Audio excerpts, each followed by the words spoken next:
Próxima pergunta é de Gisélia de Carvalho. Veio pelo canal parceiro, Seara de Luz.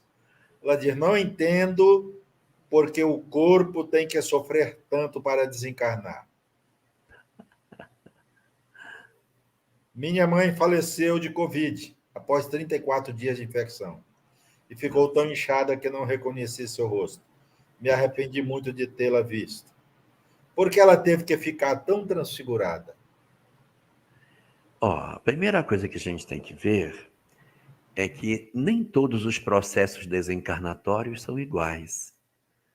Nós temos muitas pessoas que têm um processo de desencarnação que não são dolorosos. Os indivíduos não passam por sofrimentos dessa ordem. Eles desencarnam sem que exista um período de enfermidade ou de dor, de sofrimento. A pessoa simplesmente tem um aneurisma. Aquela artéria estoura no cérebro e a pessoa tomba desencarnada. Existem indivíduos que desencarnam dormindo, tem uma questão no coração. Então, nós não podemos dizer assim que obrigatoriamente a desencarnação de todas as pessoas passam por uma dor, por um fenômeno dessa natureza. Agora, o nosso corpo físico, ele tem sim uma série de características que tornam razoavelmente frequente um momento assim meio penoso na hora da desencarnação. Não falo nesse formato que você está colocando de 34 dias, mas às vezes a pessoa ela adoece, passa aí uns 2, 3 dias em agonia e depois desencarna. Isso é razoavelmente comum. Então nós temos aqueles que desencarnam sem uma enfermidade ou algo tão doloroso, ela simplesmente desencarna. Às vezes de um acidente brusco que a pessoa nem percebe, já desencarnou. Então não teve nem percebe um sofrimento.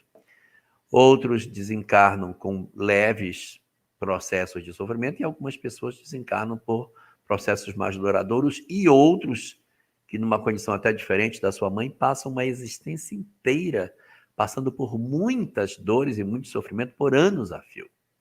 Mas o que você quer saber é por que sua mãe teria passado por um período de 34 dias de sofrimento antes da sua desencarnação. Nós não podemos dizer o que acontece para cada pessoa em particular, porque nós conhecemos a lei geral, mas nós não sabemos assim, olha, nesse caso foi isso, naquele caso foi aquilo. O que nós sabemos é que os processos de desencarnação, eles obedecem a 3 fenômenos. Pode ser uma prova, pode ser uma expiação e pode ser uma missão. Nem todos os espíritos que desencarnam queimados obrigatoriamente estão passando por um processo expiatório. Eu posso ter pessoas que desencarnam por queimadura, um processo provacional. Uma entidade ainda muito simples, iniciando a sua evolução, que vive num local recolhido da floresta, longe da civilização, vai caçar, a mata pega fogo e a pessoa é colhida pelas chamas, aí aquela fumaça, a pessoa tosse, desmaia, o fogo vem e queima aquela pessoa, ela desencarna. Então, mas seria um karma? Uma circunstância provacional, porque é um espírito em início de evolução. Podia ser uma expiação, poderia, se fosse uma alma com várias histórias ligadas à questão do fogo, poderia ser a justificativa. Poderia não ser o fogo, poderia ser a idade, ela iria desencarnar nessa idade. O planejamento era para isso, o fogo é apenas um instrumento. E pode ser um indivíduo que desencarna por missão nessa circunstância. Missão. Ele veio para ajudar os outros. Ele sabia que ao reencarnar passaria por dificuldade, mas o seu desejo era deixar uma lição.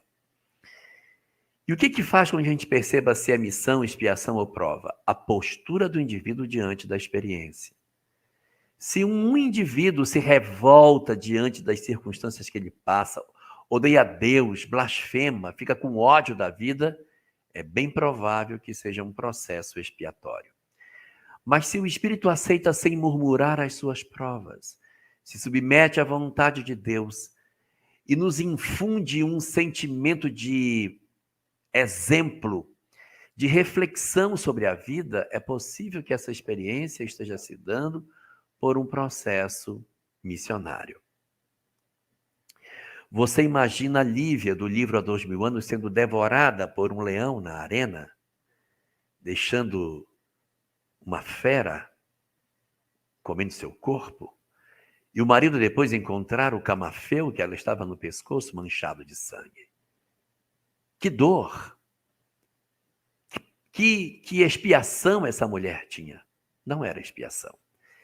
Foi exatamente a partida tão brusca de Lívia que alterou o psiquismo de Públio, seu marido, permitindo com que ele mudasse. Às vezes essas experiências que nos parecem traumatizantes vêm sinalizar para nós que a vida não é somente matéria.